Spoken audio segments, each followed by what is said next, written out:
going to show you the whole process, getting it listed, sold, and getting it shipped. What's going on, everybody? This is Scott, also known as ChaChingKing, and if this is your first time here, my wife Melody and I have been on eBay since 1999, and we have been full-time since 2019, and we've had thousands and thousands and thousands of successful transactions. And today, I'm going to show you how to list your very first item. I'm going to show you the entire process, step by step, exactly which buttons you need to click and what you need to do to make this work for you. So today we're going to list this right here.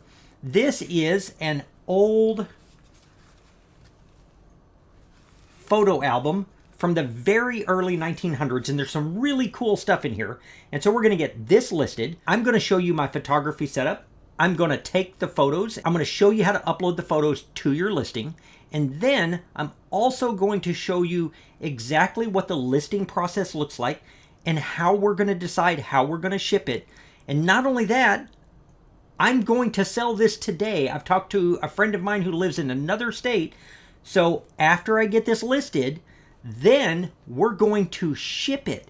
So I'm going to show you the whole process from finding something to list to getting it listed, sold, and getting it shipped.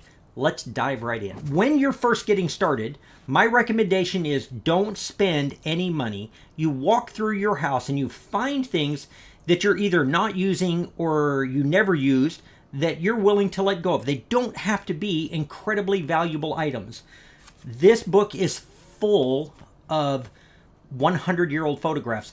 Now, because I'm selling it to a friend so I can make this video, I'm not going to price this incredibly high. In fact, I'm going to make it as cheap as I possibly can. But I will do the shipping the same that I would do no matter who it was going to so that you can see that. The very first thing that I would do with this right here, I've already decided I'm going to sell it, is I would get photographs. I have a setup right here, so I keep pointing over there. I've got about the cheapest setup you could possibly have. Let's get photographs of this. All I've got here are 2 pieces of foam core board from the dollar store. So as cheap as it can get. I am using a regular smartphone. I'm not using any high-priced camera equipment. One of the things that you do want is you want your phone on a 1x1 mode. Let me get my phone to where it'll also record. I want to get lots of clear photos. So the first one I want to get is just of the case. And I'm going to get the back. Now remember, we get 24 photographs and we want to use as many of them as we need to tell the story.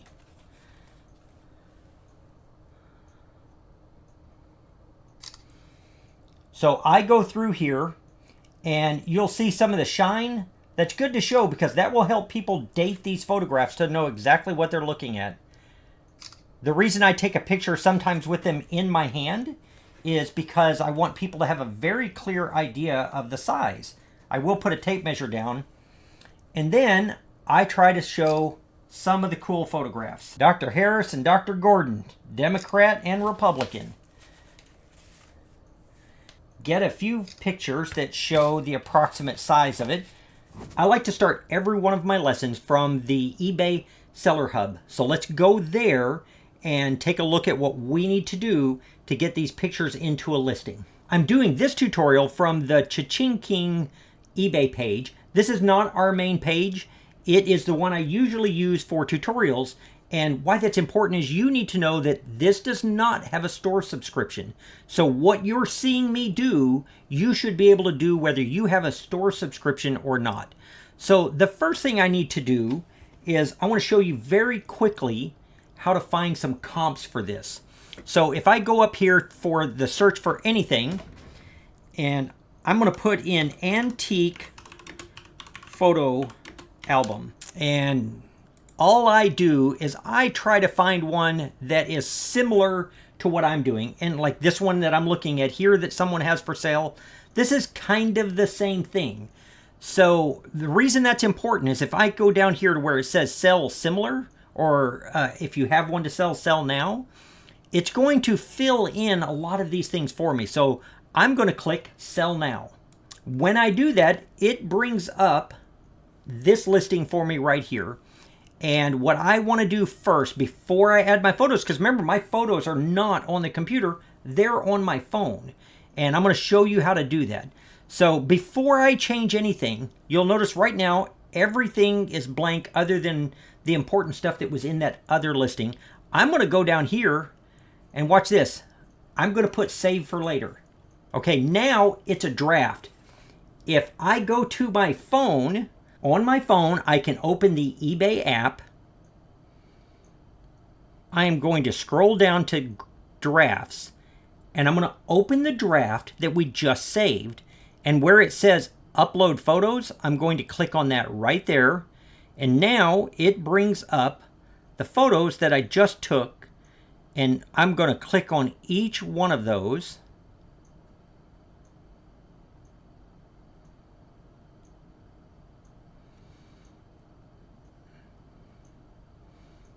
And I'm going to add them.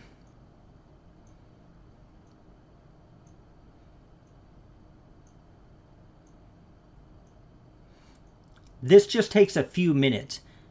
Some people list the whole process from their phones, and I do have a video for that.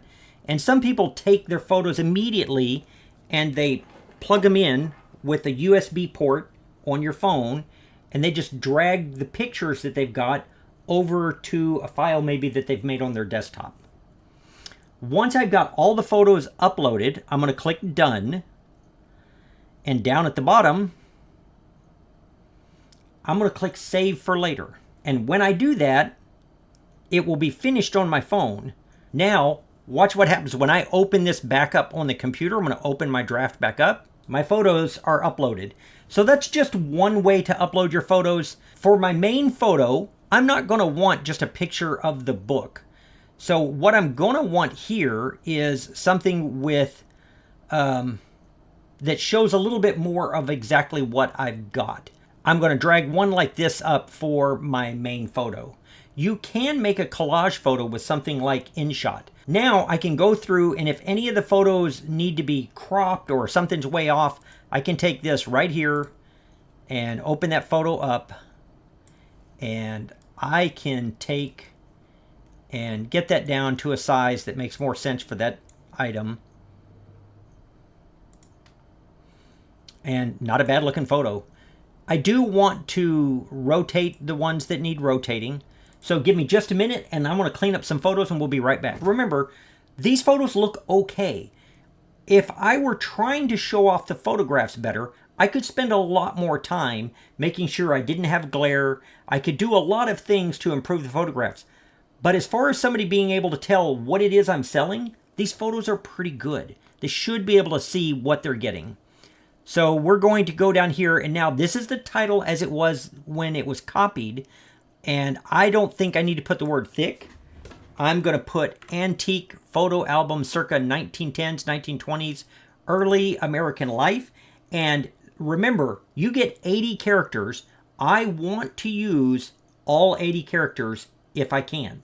So I can add some things like soldiers, because I've got soldiers in it. I can add politics. I can add cars. And if you look at this, I've used 78 of the 80 characters. That's terrific. That's kind of where I want to go. This listing faster, it's taking things from my title and it's trying to determine what I need in my item specifics. But the theme of this whole thing isn't politics, so I don't want to include that. Custom SKU is where I put the item that in my inventory. So like on this one, I would put this in, so for us, that would be flat file drawer 1. Wherever you're going to put it, you make sure that you or anybody else that's working with you knows exactly where to go find it. This can remain the same. The category is good. The UPC doesn't matter. These are additional. If it's required, you've got to fill that in. But here I'm going to put 1915 probably will be closer, 1918, something like that, just to get close. And material on these is paper. And the more of these that you fill out, the easier it is for the eBay search engine to find your item. So I do believe it's important to fill out as much of this as you can. Item condition is used, and I would put shows obvious signs of age and wear. I take this right here, I copy it, I paste it into my description, and I also copy this and paste that into my description. On the AI descriptions, let me show you something. I'm going to copy mine, and we're going to delete that. Let me show you what happens when you use an AI description. It is going to be okay, but what I have found out that at least as of today, if you use AI to make your description, it doesn't do much to show the individual traits that my item has, and AI is going to write a description that sounds very much like every other description it wrote for a similar item. So I don't personally use the AI descriptions at all. All right, so buy it now. Now remember, on this item, if I were selling this normal, I'm going to price it in that $35, $40 range. eBay does give you an idea of what they think it'll sell for. I don't ever pay attention to that. I don't think that number helps at all. It's close this time, but sometimes it's just so far off. It's just crazy. I normally turn on best offer. I use buy it now with best offer. And if I get an offer, it allows me to look at the feedback that buyer leaves other sellers. So somebody that always leaves good feedback and they look like they're really easy to work with, I give those people a better deal. But if they're really, really hard to work with and you can see that they use feedback like a weapon, lots of negatives, then I'm probably not doing business with that person at all. And I can find out through the best offer system before I shipped them something. So I really do like that. And because this item is going to weigh almost 2 pounds when it's packaged up, I'm going to select ground advantage up to 2 pounds. And I put the 2 pounds in. The box that I'm going to use for this is 12 inches by 6 by 6 because that's the size box that I have. And I do accept returns, so you're going to have to set your preferences when you do this. Let me talk to you a little bit about international shipping. I get the question a lot is, should I add international shipping? If you qualify for international shipping as a seller, eBay is going to add their eBay international shipping. You don't need to do anything other than let them do it because you're automatically opted in if you're eligible for it. If there's a reason you don't want to ship worldwide, then you would go in and take that out. I don't know why you would do that because as of right now, eBay takes care of all the returns. They eat them. You don't get a return. And it's super, super easy. You're just shipping to a place outside of Chicago. So you don't change your domestic shipping at all. The buyer pays eBay for that extra leg of the trip from Illinois to them. So, I mean, I'm a big fan of the eBay international shipping. So I don't have to do anything here. On my settings, I have some videos showing you how to set up your policies.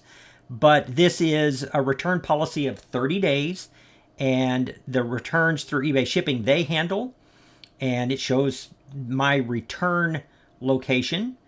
And I can promote this. If I click this box right here, it's going to recommend 9%, which means if somebody finds this through promoted listings and they purchase it there, eBay is going to make an additional 9%. Their suggestion is 12%.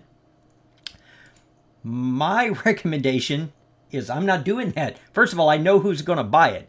So that is it for this listing. And now when I click list it, that listing is live. So let's go check this listing out. And that is the way my listing looks. Now I can, once you've done this, let's say you notice right away I've got a mistake. You can go in and revise the listing. And I'm going to show you something. I'm going to go back down and let's say I didn't want to put $1 on it. I meant to put $100 on it. And I've got best offer turned on. Now I'm going to revise it. And now the listing has been revised. That's how you revise a listing if you see something you've done wrong right away. So I am going to shut the camera off right now, take a quick break, get my friend to purchase this for me, and then I'm going to show you how to ship it too.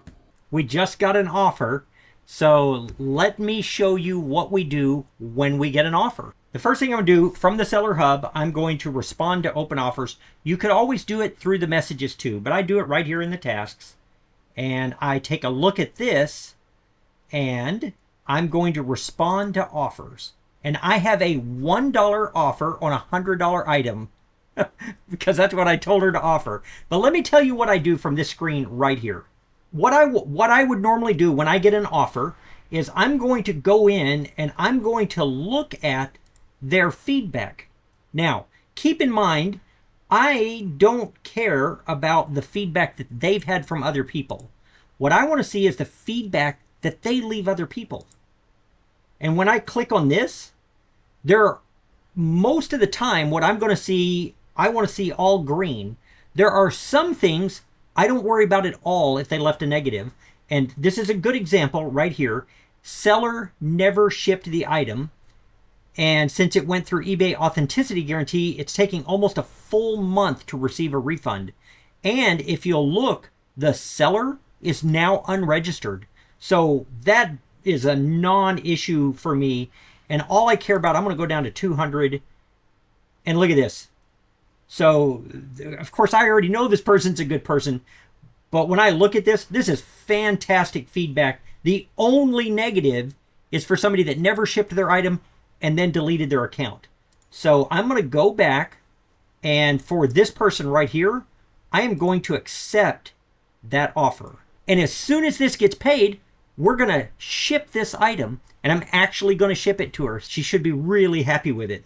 Okay, now it's paid, and it's time to get this shipped. So I'm going to get my stuff out, try and record a little bit of it so you can see what I do, and then I'm going to get on here and ship the item, print the label so you can see exactly how it's done. I'm going to swing my mic around over here to where I ship. I'm going to ship in the same place that I took the photographs at. I'm going to take my photo album and I'm going to put it into a poly mailer. That is not how it's going to be shipped. I just wanted in something to protect it a little bit. So I'm going to close this up in here. And I've sealed that up.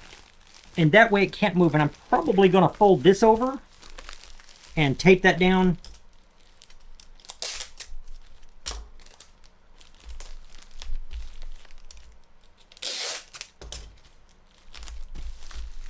So now I've got my photo album in here, and that should protect it. I like to put a thank you sticker on there. The box I chose, I get these. I use my eBay coupon for having a store. But you can use recycled boxes. I have never had anybody complain about a used box. So this will fit inside my box very easily. I'm going to put some shipping paper underneath it.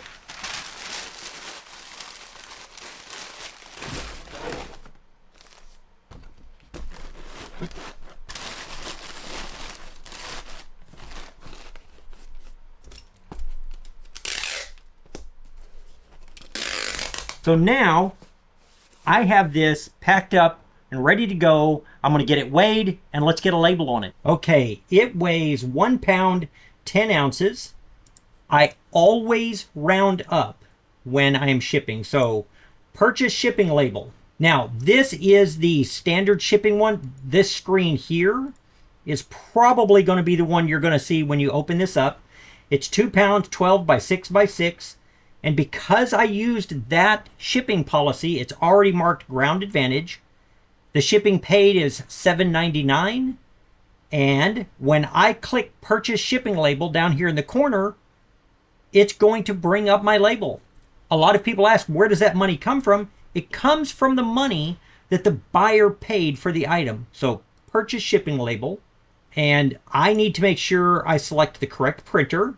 I'm going to print this on my Rollo. A label printer needs to be one of the very first pieces that you buy for your business. Click print. And that will peel and stick right onto my box So this piece has been photographed. The photos have been uploaded into my listing. The listing has been completed, and it has had an offer come in. I've accepted the offer after looking at their feedback. I've got it shipped, and now it is literally ready to just drop off at the post office or for me to schedule a pickup. And that, my friends, is all there is to that. I want to give a big shout out to my friend Rachel Strickland for helping me complete this by buying stuff she's never seen. So Rachel, thank you. You already know I wouldn't do YouTube without you. I appreciate everybody's watching, and I'm going to see you real soon on the next one. Bye.